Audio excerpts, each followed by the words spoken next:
81 લોકો હાજર હતા, જેમાં 38 મહિલાઓ અને 43 પુરુષો હતા. વિચાર કરો, જે માતા દુનિયા નથી જોઈ શકતી તેને હવે પોતાનું અસ્તિત્વ સાબિત કરવા માટે તંત્રની લાઠીઓ અને ધક્કા ખાવા પડે છે. સેંકડો ડંખ વાગ્યા, આખું શરીર કંચનબાઈનું વીંધી નાખ્યું. બાળકો બચી ગયા, પરંતુ કંચનબાઈ શહીદ થઈ ગયા. આજે વાત કરવી છે 3 અલગ અલગ તસવીરોની. એક તસવીર છે સત્તાના અહંકારની, બીજી તસવીર છે નિસ્વાર્થ બલિદાનની, અને ત્રીજી તસવીર છે કાયદાના લીરે લીડા ઉડાવતા ભદ્ર સમાજની. આ ત્રણેય કિસ્સાઓ જોયા પછી તમારી આંખમાં આંસુ પણ આવશે અને લોહી પણ ઉકળશે. નમસ્કાર, હું છું દિનેશ ઝાલા, અને વિડીયોમાં આગળ વધતા પહેલાં અમારી ચેનલને સબસ્ક્રાઇબ કરી બેલ આઇકન પર ક્લિક કરવાનું ભૂલશો નહીં, જેથી આવા જ અવનવા વિડીયોની નોટિફિકેશન તમને મળતી રહે.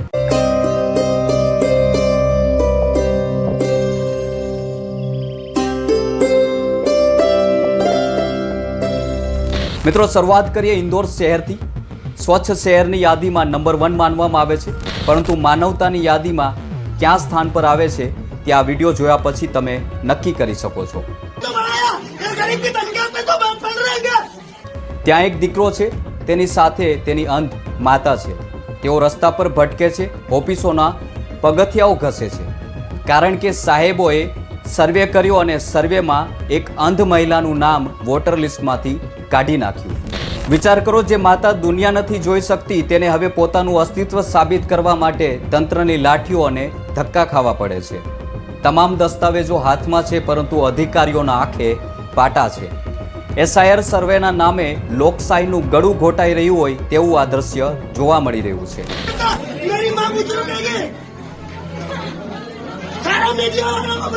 कलेक्टर तो मिलो, कलेक्टर साहब मिलते नहीं गरीब लोगों से मिलना चाहिए ना.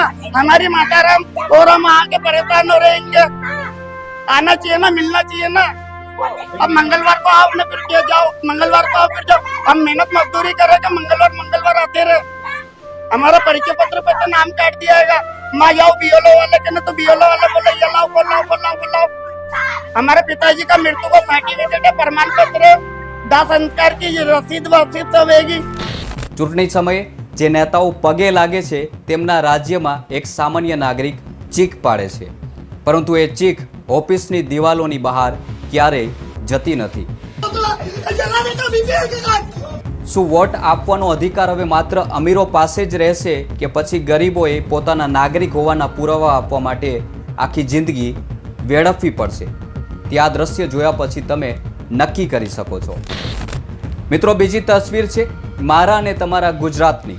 ગાંધીનું ગુજરાત, જ્યાં દારૂબંધી શબ્દ સરકારી કાગળ પર સુવર્ણ અક્ષરે લખાયેલો છે, પરંતુ હકીકત શું છે?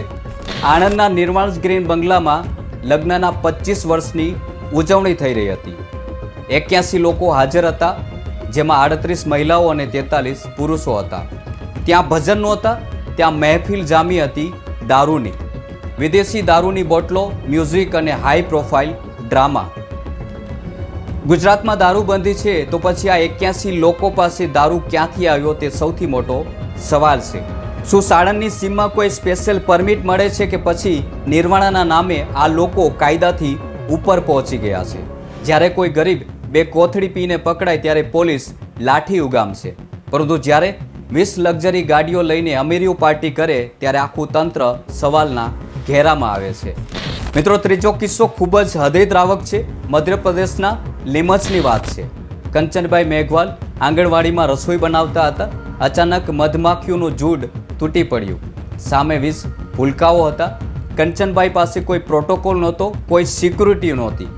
હતી તો માત્ર મમતા. એક બાળકને તિરપાલમાં લપેટ્યા, પોતે ઢાલ બનીને ઊભા રહી ગયા. સેંકડો ડંખ વાગ્યા, આખું શરીર કંચનબાઈનું વીંધી નાખ્યું. બાળકો બચી ગયા, પરંતુ કંચનબાઈ શહીદ થઈ ગયા. જેના ઘરે લકવાગ્રસ્ત પતિ છે અને 3 બાળકો છે. શું આપણું તંત્ર આ બલિદાનની કિંમત સમજશે, કે પછી માત્ર એક શ્રદ્ધાંજલિ આપીને ભૂલી જશે? તે સવાલો પણ આ દ્રશ્ય જોયા પછી ઊભા થાય છે. મિત્રો, આ ત્રણેય કિસ્સાઓ જોડીને જુઓ તો એક બાજુ અંધ માતા ન્યાય માટે રડે છે, બીજી બાજુ કંચનબાઈ શહીદ થાય છે, અને ત્રીજી બાજુ કાયદાની એસી તેસી કરીને મહેફિલો જામે છે. જ્યાં બલિદાન આપનાર ગરીબ છે, પીડા સહન કરનાર સામાન્ય માણસ છે, અને મજા કરનાર એ વર્ગ છે જેની પાસે પાવર છે. મિત્રો, આ માત્ર સમાચાર નથી, આ આપણા સમયનો અરીસો છે.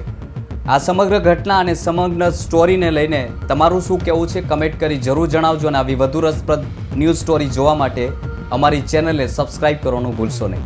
સાથે જ તમારા મંતવ્ય કમેન્ટના માધ્યમથી જરૂર જણાવજો અને બેલ આઇકન પર ક્લિક કરવાનું ભૂલશો નહીં, જેથી તમને નવા વિડીયોની નોટિફિકેશન મળતી રહે. જય હિન્દ.